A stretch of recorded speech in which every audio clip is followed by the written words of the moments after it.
Top stories tonight in Y News. President Ferdinand Marcos Jr. meets with China's National People's Congress Chairman Li Jiansu in a bid to strengthen the relationship and seek closer economic ties between Manila and Beijing. The Department of Interior and Local Government Secretary Ben-Hur Abalos appeals to all colonels and generals of the Philippine National Police to submit their courtesy resignation to cleanse the institution amid ninja cop resurgence. The Senate Committee on Public Services will launch its inquiry next week on the so-called technical glitch that paralyzed the Philippine airspace for several hours on January 1st. And the World Health Organization's International Panel of Experts urged Chinese scientists to present realistic data on the variants circulating in China.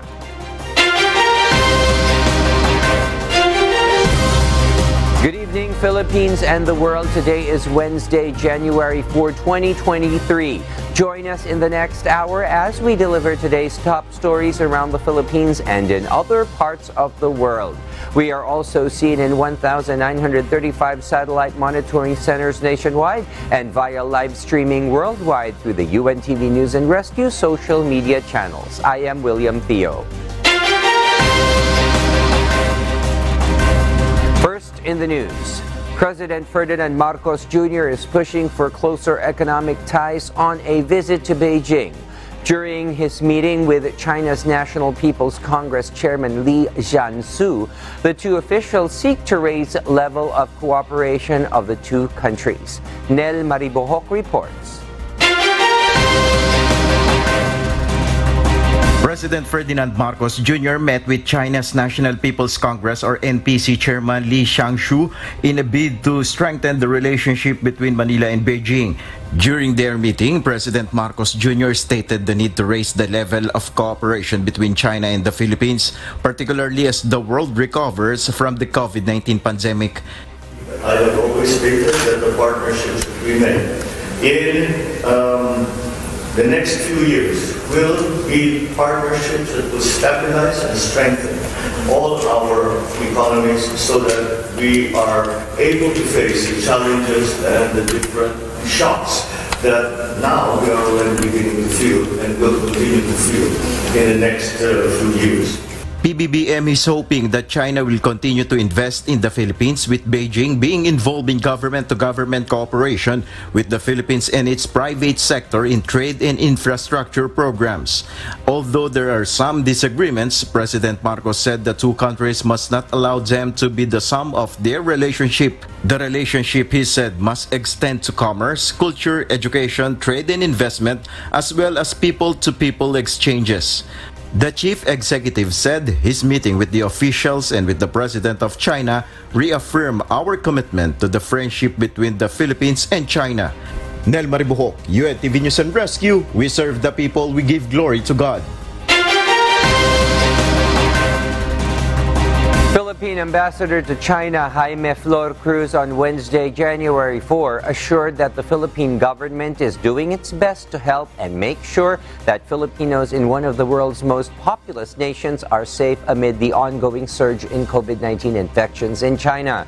Flor Cruz added that the Philippine Embassy is on top of the situation and ready to provide assistance to Filipinos who will be affected by the COVID-19 surge. As of this moment, the estimated population of the Filipino community in China is 14,000.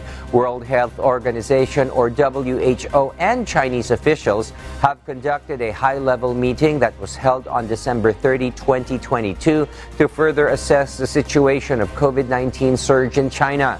China's National Health Commission and the National Disease Control and Prevention Administration have elaborated to the WHO on the COVID-19 pandemic response of the Chinese government during the meeting, while the WHO asked the nation to regularly share real-time COVID-19 data. Flor Cruz shared the COVID-19 situation in China looks under control and advised the Filipino community to follow the health protocols and be vigilant. He emphasized that the virus is still spreading to other parts of China, but the government has been continuously advising the public to avoid large crowds and continue wearing masks and live with COVID. That's why the people remain careful. Meanwhile, the Commission on Elections, or COMELEC, has dismissed over 1,000 overspending cases in 2010 and 2013 national and local elections. The poll body will also expedite resolution of nuisance cases. Dante Amento tells us why. The Commission on Elections, or COMELEC, aims to unplug their dockets from unresolved cases before the 2025 midterm polls. The COMELEC and Bank decided to dismiss a total of 1,024 overspending cases in 2010 and 2013 national and local elections.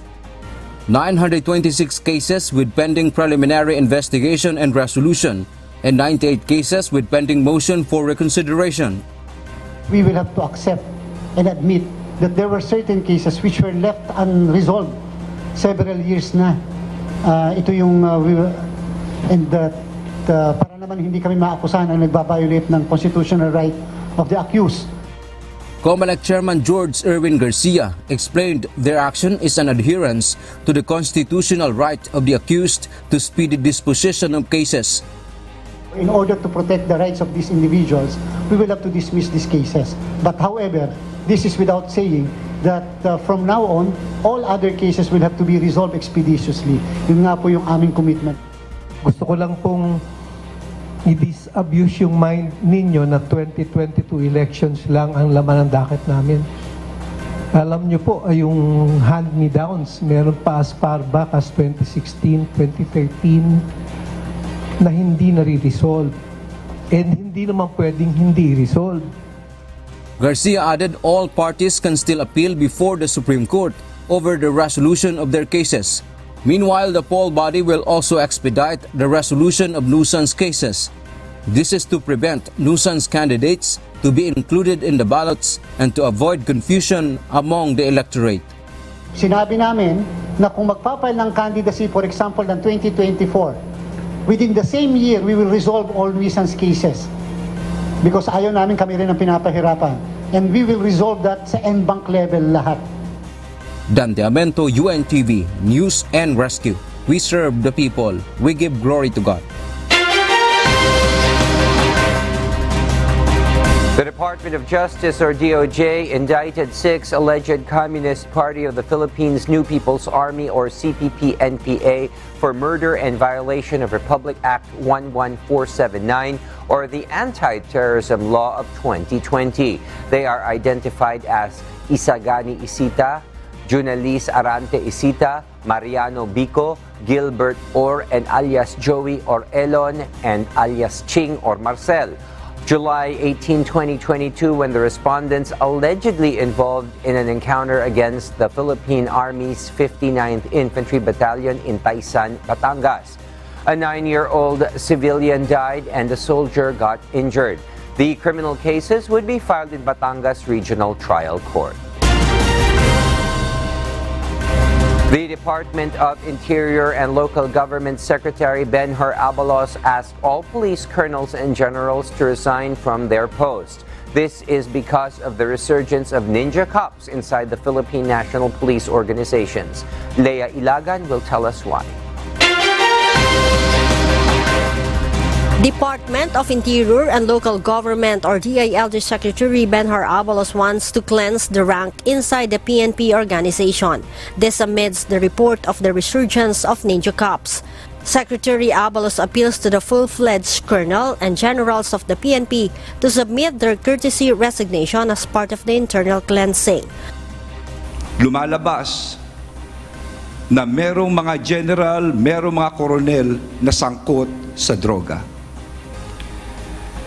At ayon sa rekomendasyon ng Chief PNP at ng ilang kapulisan, ako ay nananawagan sa lahat ng full colonel hanggang sa general, ako'y umaapila na mag-submit ng courtesy resignation. Alam kong mabibigla kayo, pero this is the only way to make a fresh start. Abalos said after the resignation, the Committee of Five will investigate and make recommendation if a certain official will be retained, relieved, or reinstated at their post. Inuulit ko, mga kapulisan, huwag kayo mag-alala. Marami sa inyo at karamihan at lang. It's just iilan lang ito.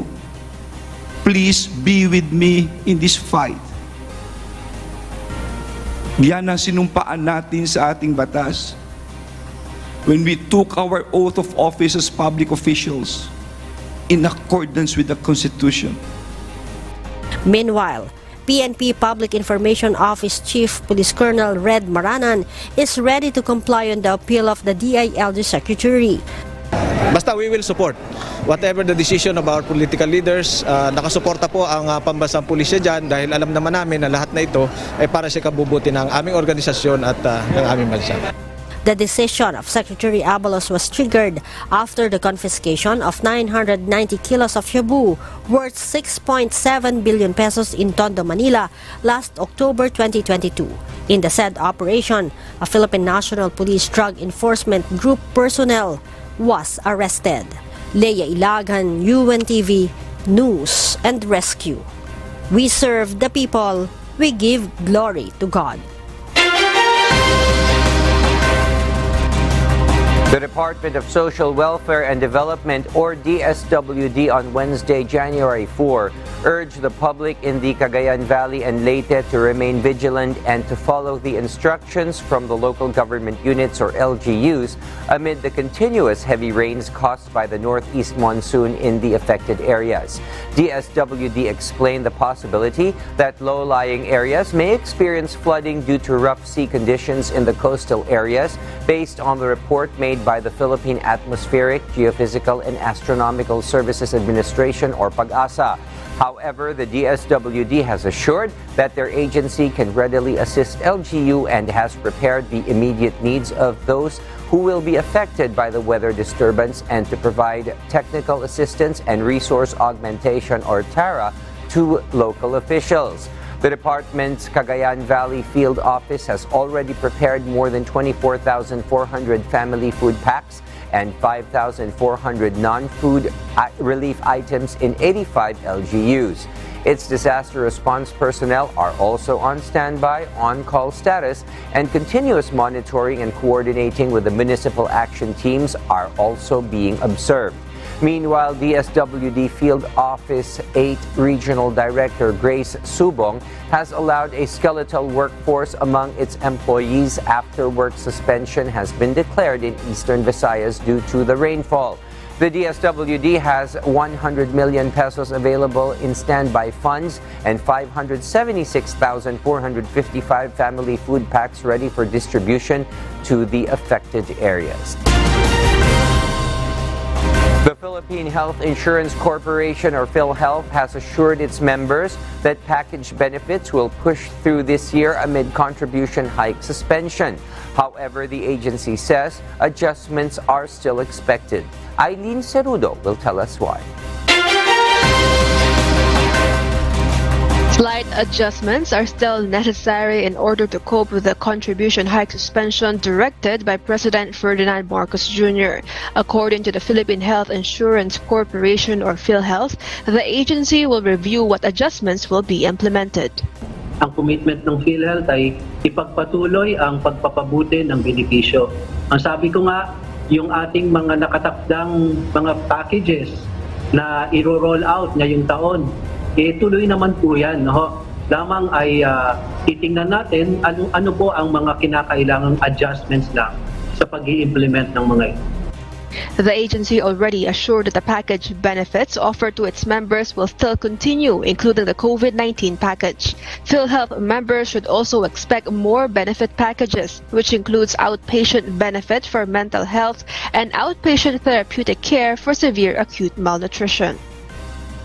Despite the suspension, wala pong magiging epekto sa operations ng PhilHealth. at wala ring magiging epekto sa overall implementation ng National Health Insurance Program. PhilHealth also assured that the government and other agencies will provide funds despite the contribution hike suspension. There will also be funding from the Philippine Charity Sweepstakes Office or PCSO and the Philippine Amusement and Gaming Corporation or PAGCOR under the Universal Healthcare Law. The state health insurer clarified that it supports the decision of the president to suspend the premium rate and income ceiling hike to aid members and businesses affected by the COVID-19 pandemic. Meanwhile, there are still no confirmation whether the contribution hike suspension will continue until 2024. Eileen Cerudo, UNTV News and Rescue. We serve the people. We give glory to God.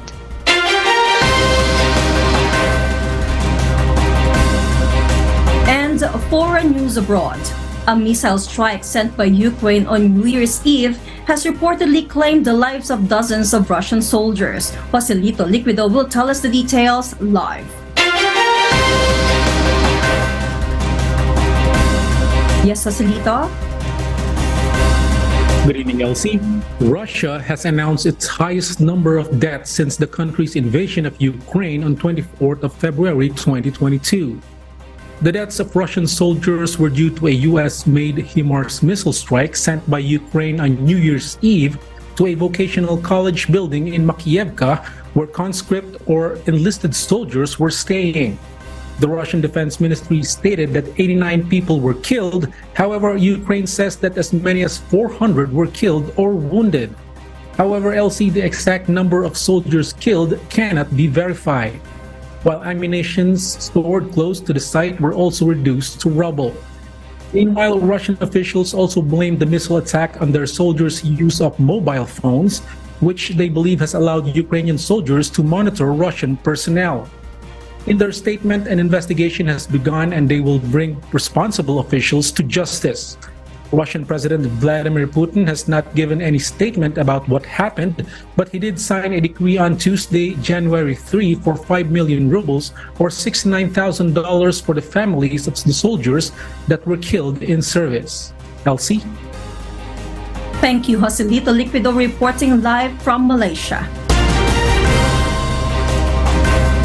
The offshoot accounts for 40% of COVID cases in the United States have raised fears of fresh waves of illness as it spreads to other countries. The new variant XBB.1.5 evolved from the XBB variant of Omicron is the latest descendant. It is a highly transmissible version of COVID that caused cases to surge in some parts of the US in December and the United Kingdom last winter. Offshoots of Omicron have dominated global COVID infections ever since. The variant has an unusual mutation known as F486P that is helping spread. The mutation changes part of the COVID virus that many antibodies from vaccination or previous infection target. The change makes the antibodies less effective at neutralizing the virus. Scientists in the UK said that there is no evidence that XBB.1.5 causes more severe disease than other Omicron variants, but the fact that it is spreading fast is perturbing, as the virus is more likely to reach vulnerable people who could be hospitalized or die from the infection, especially if they have not received their latest booster. However, it is unclear whether the variants will drive a big surge, but some rise is anticipated. We'll share more global stories with you later, but for now, back to you, William. Yes, thank you, Elsie. Meanwhile, a Senate panel is set to investigate the so-called technical glitch that paralyzed the Philippine airspace for several hours on January 1st. Harleen Delgado will tell us why. The Senate Committee on Public Services will launch its inquiry next week on the technical issue on the air traffic control system of the Civil Aviation Authority of the Philippines, or CAAP, on January 1.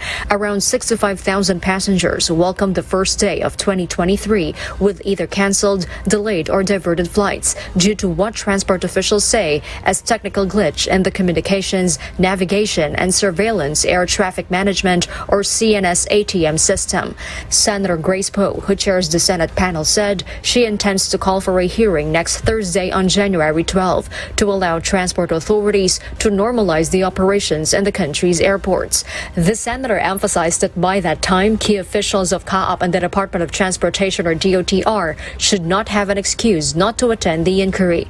The DOTR confirms to UNTV News that it will attend the hearing. However, no confirmation yet from the Senate if former transport officials of the Duterte administration will also be invited amid allegations of diverted funds.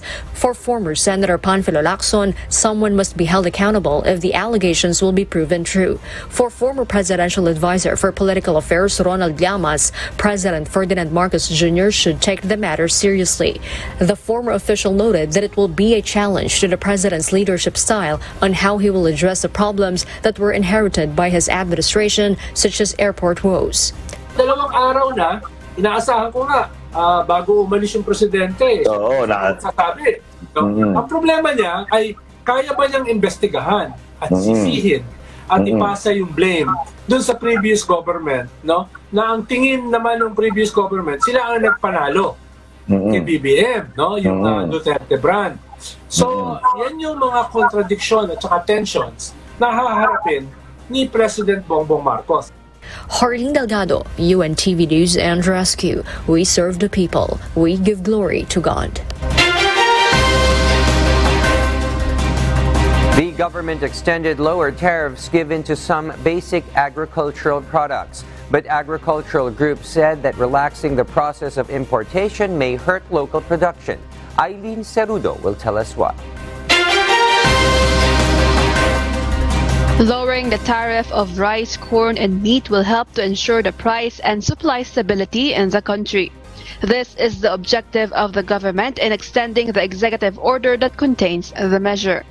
Department of Agriculture or DA Undersecretary Mercedita Sombilia said that although the country has improved its local production, it is still not enough like in the case of pork.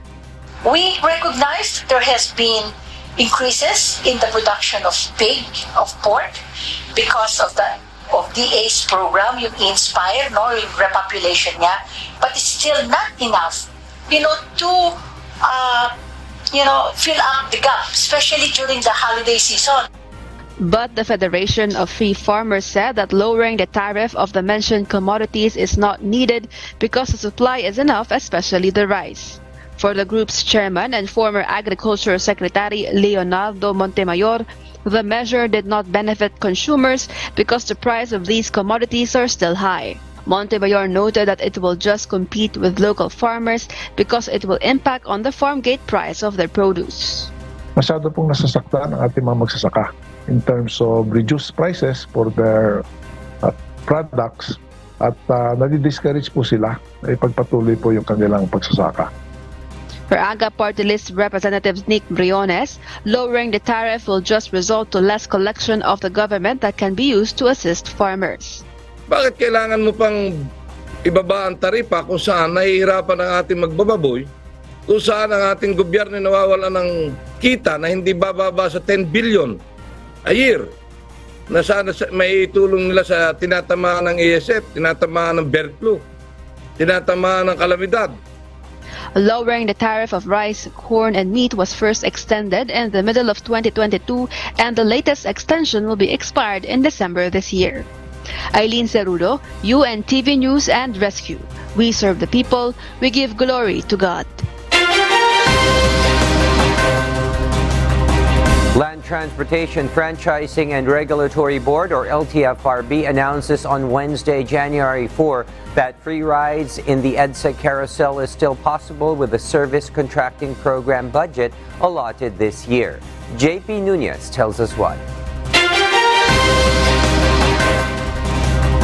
As free rides in EDSA carousel ceased, its regular passengers are calling for its continuation to alleviate their daily fare expenses. As of today, the EDSA carousel buses collects 15 pesos to 75 pesos of regular fare. Panawagan ko lang po sana ibalik po ulit yung libreng sakay kung kaya pa rin naman po yun. Kasi malaki pa rin naman po yung tulong ng binabayad namin na sana pangkain na lang. Lalo sa mga minimum lang po yung sahod.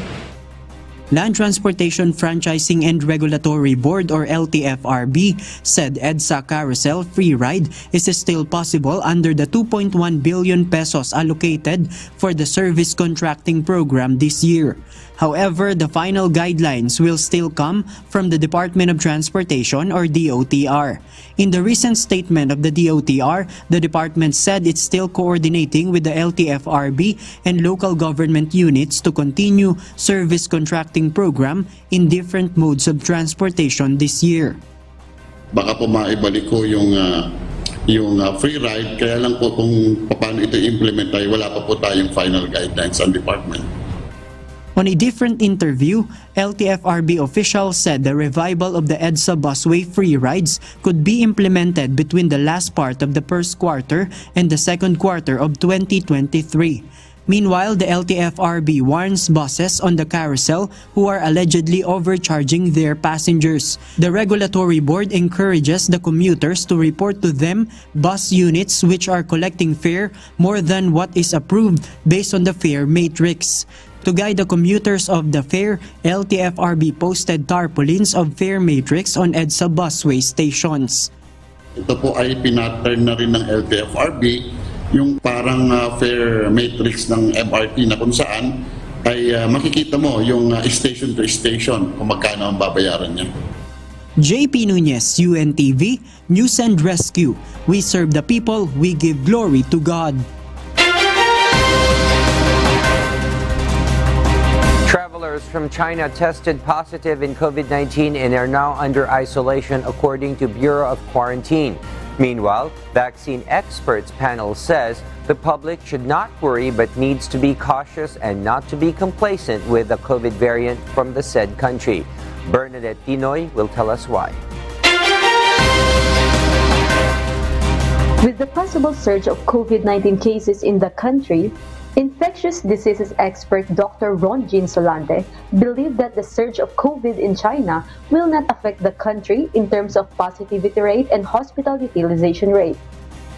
Hindi tayo masyadong maapektuhan sa surge ng China. We didn't experience the surge in terms of tumaas ang utilization sa healthcare facilities or even yung mga kaso natin na hindi tumaas more than 5,000. This is after the Bureau of Quarantine has confirmed that travelers from China tested positive and now in isolation. Dr. Roberto Salvador Jr., the Deputy Director of Bureau of Quarantine, says that the samples of COVID-positive travelers will go to Philippine Genome Center to specify its COVID variant. Salvador said that they require travelers to present antigen tests from passengers who were non-vaccinated and partially vaccinated. Meanwhile, Dr. Solante assures the public that these cases will not compromise Filipino life. Expected talaga yan, Expected yan. But I don't expect na itong mga positive na to will be the main reason kung tataas ang mga kaso. He added that the Department of Health or DOH strictly implement its memorandum order to heighten the surveillance of border control in the country. The agency also carry out monitoring on public health standards to further decrease the COVID cases. Yung heightened alert system natin, hindi tayo maging kampante. So, patuloy pa rin ang surveillance, ang monitoring sa mga kaso. Meron mang epekto o tataas ng mga kaso, malaman natin kung ano yung mga dahilan. As of January 4, the Health Department confirms that the Bureau of Quarantine reported 8 unvaccinated Filipinos from China have tested positive for COVID-19 after they arrive at Ninoy Aquino International Airport. Bernadette Tinoy, UNTV News and Rescue. We serve the people, we give glory to God. In other news, the Philippines has bagged its first championship in an international debate tournament. Debate Society of the Ateneo de Manila University, or ADMU, won the World Universities Debating Championship, or WDC Open Grand Finals in Madrid, Spain on January 3. This is the first time the Philippines and Southeast Asia won the prestigious tournament. 2 teams from the ADMU have participated in the said event. David Africa and Toby Leong of Ateneo bested teams from Harvard University, Princeton, Stanford, National University of Singapore, and London School of Economics. The WDC was held in Madrid, Spain from December 27 to January 3 with over 260 debate teams participating from all over the globe. Many BPI users complain after experiencing unauthorized debit transaction due to the bank system glitch. However, BPI has assured every account holder that their account remains safe and secured. Gladys Tuwabi will tell us why. BPI users had a hard time accessing BPI's online banking application on Wednesday morning, January 4. The moment they were able to open their accounts, they have noticed an authorized debit transaction. Among the affected BPI customers is Mark Anthony Arap, who have lost more than 15,000 pesos in his account. I heard the news na po na may problema si BPI. And then upon checking na po nung account ko, ayaw siyang mag-open. So yun, kinabahan na ako kung ano nangyayari. This afternoon ko lang siya nabuksan nung upon opening my app po. Nagkaroon siya ng 2 transaction na walang details na debit po ako. According to Mark, he has 2 unauthorized transactions.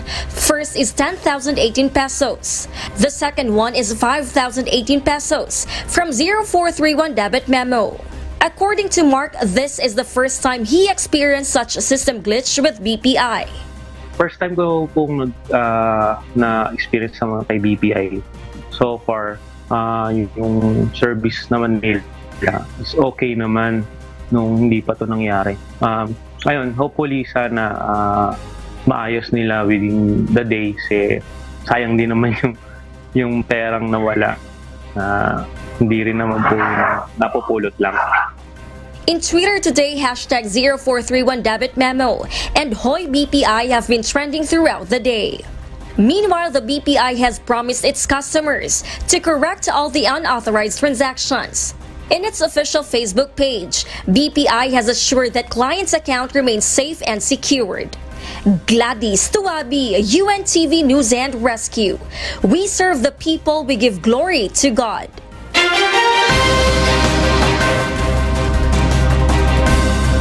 Australians are bracing for a shift in weather conditions from one extreme to the other, as scientists predict a hotter and drier El Nino this year. Mavian Dog details why live.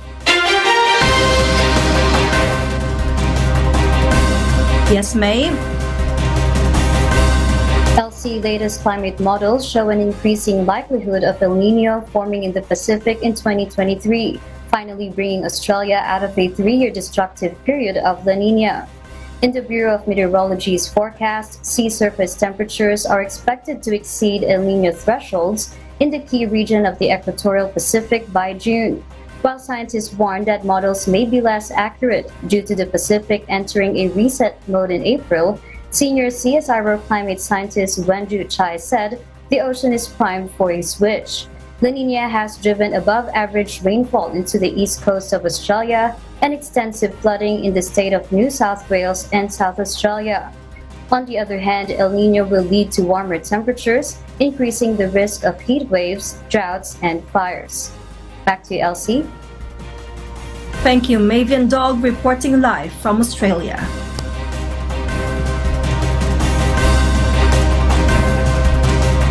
In light of the surge of COVID-19 cases in China, members of the World Health Organization is pushing the country to release a more accurate or realistic information on their COVID data.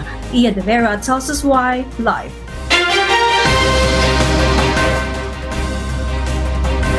Yeah? LC, the World Health Organization or WHO's international panel of experts invited Chinese scientists with its technical advisory group together on Tuesday, January 3 for a virtual meeting to present data on the variants circulating the country. This after coronavirus cases have begun to rise since China lifted its zero-COVID measures in December 2022, prompting speculations as the Dutch virologist and WHO committee member Professor Marion Koopman stated that they have only seen a tiny fraction of the Chinese cases, which is approximately 700. Koopman requested to keep track of SARS-CoV-2 cases and added that they want an accurate data from China, including the number of hospitalizations, as limited informations are provided, which is also happening in other parts of the world. South African scientist Professor Tulio de Oliveira also supported this and has asked China to share more information. Meanwhile, a WHO spokesperson stated that a discussion is expected about circulating variants in China, with Chinese scientists expected to make a presentation. Back to you, Elsie. Thank you, Ida Vera, reporting live from New Zealand. And those are the reasons behind the news in other parts of the globe. I am Elsie Marcos, live from Auckland, New Zealand. Good evening. There are many questions now as to who is really to be blamed for the so-called technical glitch that paralyzed the Philippine airspace for several hours and affected many passengers at the Ninoy Aquino International Airport, or NAIA, last January 1st. To date, the experience of thousands of passengers is still considered a nightmare. The Passenger Forum Advocacy Group urges the affected passengers to file lawsuits against the Civil Aviation Authority of the Philippines, or CAAP, due to being stranded at the airport. According to Lawyers for Commuter Safety and Protection, President Attorney Ariel Inton, an inquiry is needed to know if the Department of Transportation, or DOTR, was able to submit a budget or if they have used it to update the air traffic equipment of CAAP. Meanwhile, the Passenger Forum urged the affected passengers to file complaints against CAAP for the damages it has caused.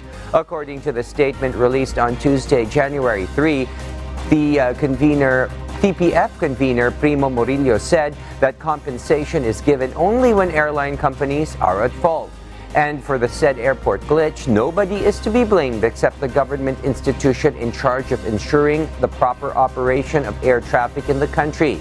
Because CAAP is a government-owned and controlled corporation, or GOCC, they have their own funds, so they should pay for the impacts of the failure.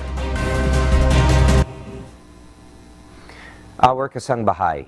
As the world faces these trying times amid the pandemic caused by coronavirus, we are inviting everyone to join the global prayer for humanity. Good day. I'm Brother Eli Soriano of the members of the Church of God International. I want to invite you to join us in a minute of prayer every day to pray for humanity and the whole world as we go through these perilous times. While safety measures like washing of hands and strengthening of our immune systems may help us through this horrible predicament, there is still no precaution or cure more powerful than God's mighty intervention. And we need His intervention now more than ever. It doesn't matter what religion you are in or what denomination you belong. This is an invitation for all the people around the world who cares for the future of their family, friends, loved ones, and humanity as a whole. Everybody is welcome to pray with us. For more details, you can check out the description box below. Thank you very much, and I hope to hear from you soon. May God bless you.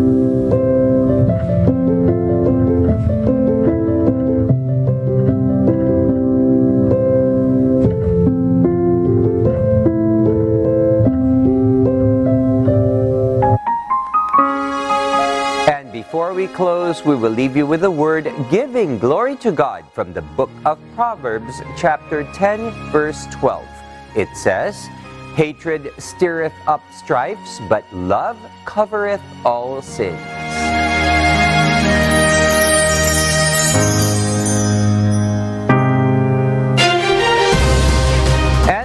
are the reasons behind the news January 4, 2023. Reasons we deliver to you as they unfold. And because we need to know, we will always ask why. I am William Theo. We serve the people. We give glory to God.